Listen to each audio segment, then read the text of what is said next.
Hi, I'm Chris Morrow at Comic-Con at Home, and I'm remotely connected at the Tin Fish.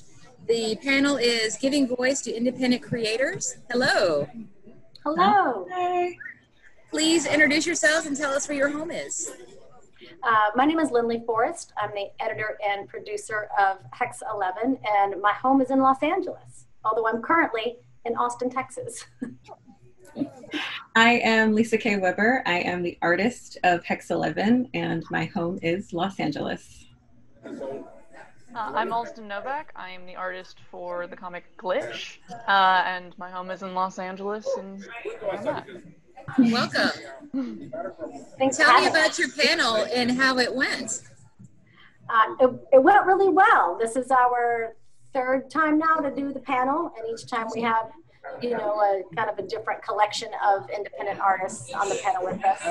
This one was particularly good. I thought we had a really nice, we always strive for diversity, but we had a good crew. We had Alston representing the new and up and coming, very young, incompetent, capable artists happening out there, which is great. And then we had, of course, us, our friend, Travis Rivas, who's very talented, kind of representing a different group. And then we had David Walker, who of course has been on both sides, both an independent artist and also worked for the major comic book labels. So we had a lot of good perspectives, and it was I think it led to a good conversation.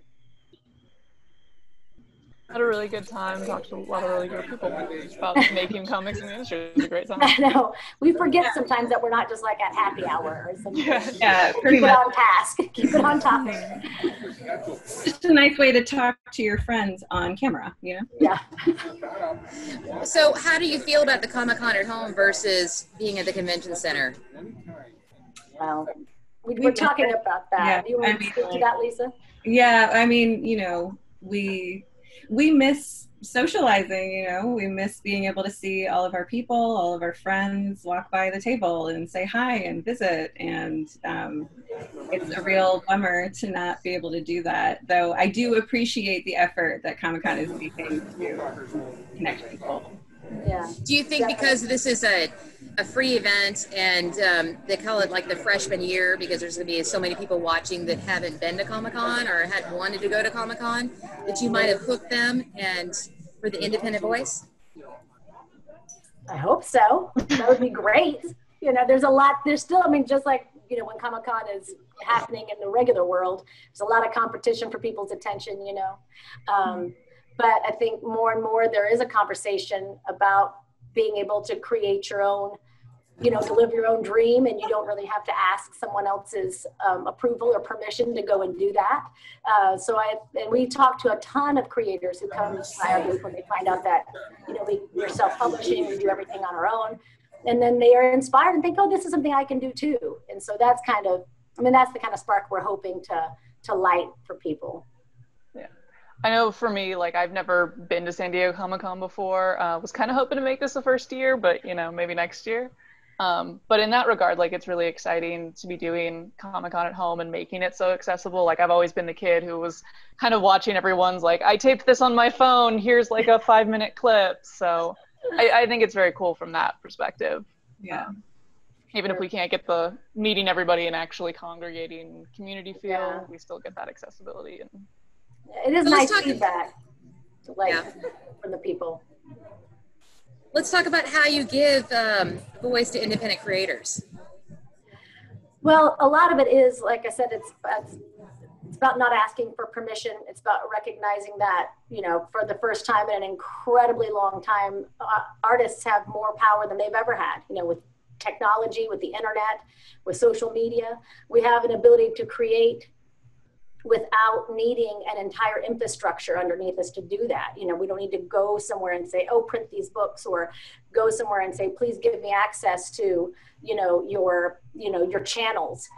We can make our own channels, and we can make our own stories, and we don't really need to wait for someone to give us permission to do that. So that's kind of, and there's also just so much strength in being able to just know that your story is valid and you don't need approval to tell it, and just finding that it's like a good exercise, knowing that you can put those things out there. You know, web comics, everything's so accessible now. It's amazing. Yeah, and your audience is there. Like there's no gatekeeping to your audience anymore because of it. It's like you can reach the exact people you need to, and they can also become, you know, your network. You know, it's a support network as well. That people are just kind of like, you know, emotionally there for you if you're an independent creator, because it can be so like, oh, I'm in my own space doing my own thing, that like you can kind of lose perspective. And I feel like also with technology that because you can reach out, people can reach out to you and let you know like, hey, what you're doing is awesome, keep going. And they're really connecting with what we're doing, and vice versa, that we can really honor them and connect to our fans as well. You know, there's not a lot of things in the way, which is nice. What kind of advice do you have for young kids that want to get involved and start, you know, looking at, you know, independent publications and independent things? Where do they go and look for it, for creators that are independent? Comixology is a great place. You know, they have a Comixology Submit is an entire platform of Comixology where it's just independent creators. So that's always a good place. Also, I think Webtoons is a good place to find a lot of independent comics. Lisa and Alston, what are your suggestions? I know over the, oh, sorry. I was just going to say, I mean, I don't mean to take your suggestion, but I feel like we should mention Macroverse, which is of course. Yes, of course. But yeah, anyway, go on, Alston. No, I mean, of course, there's Macroverse is the app that we're on, and they do, like, it's a little bit curated, but at the same time, they're doing independent voices, so it's the same kind of thing as Comixology, where you can submit there. But also, you know, there's a lot of free and open source places. I know people do, like, Ask Jeeves was, I might be dating myself, I don't know if that's still as popular, but there's that. People host on Tumblr, you know, these days you can do your own websites and stuff. So, like, there are places where you can kind of, I feel like if you pair with Webtoons, Comixology, Macroverse, it gives you a certain like, oh, instantly somebody is saying this is like great quality, but you can also just post anywhere these days. I mean, I see web comics on like YouTube. It's anywhere and everywhere. Get kind of creative with it. Yeah. Instagram too. Some people will do like these Instagram stories to tell little stories, and they're all things that they're creating themselves. There's so much independent creation going on. I think we just sometimes forget to see it that way, you know. But it's all self-expression on some level. Yeah. That's great. Anything else you'd like to add? Just, you know, get out there, do something interesting. Time's running out. You can certainly find the panel we just did on, you know, at the Comic-Con at Home YouTube. You can always find Hex Comics at hexcomics.com. And same thing with all of the social medias, Instagram and Facebook. And Alston, tell us where we can find you. So you can find all of our social media on our website, wastelandcomics.com. That'll take you to our like Instagram, Facebook, what have you. And we are hosting our comic on the Macroverse app, which you can download in the Apple Store, Play Store, all that. And it's called Glitch. Glitch, yes, thank you. Glitch. And same thing with, you know, I think David, who was on our panel, David Walker, did he not just get an Eisner for Bitter Root? Bitter Root. So, and you can find him at davidwalker.com, I think. You just go straight up to his name. And I just spoke to him, yeah. Yeah, you do? Oh, nice. He said hello. And then Travis Rivas, you can find him at travisrivas.com, and he has a label Super Abled Comics, and you can find him there as well. So those were all of our, and Barbra Dillon from Fanbase Press. You can find all of her stuff there. They're incredible. They're also a label and do amazing stuff, and she's a great moderator. If anyone ever wants a really incredible channel moderator. I've never seen anyone more together than Barbra Dillon, man. She is impressive.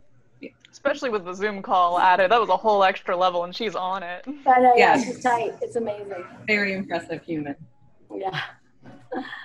That's great. Thank you, ladies. I appreciate your time. This is Chris Morrow, Comic-Con at Home, remotely connected from the Tin Fish. Thank you. Thank you. Thanks. I appreciate it. I hope to see you next year. Yeah, most definitely. We're Yeah. always back in, like, Hex Comics will be Small back press. in booth Q7, small press, so you can always find us there.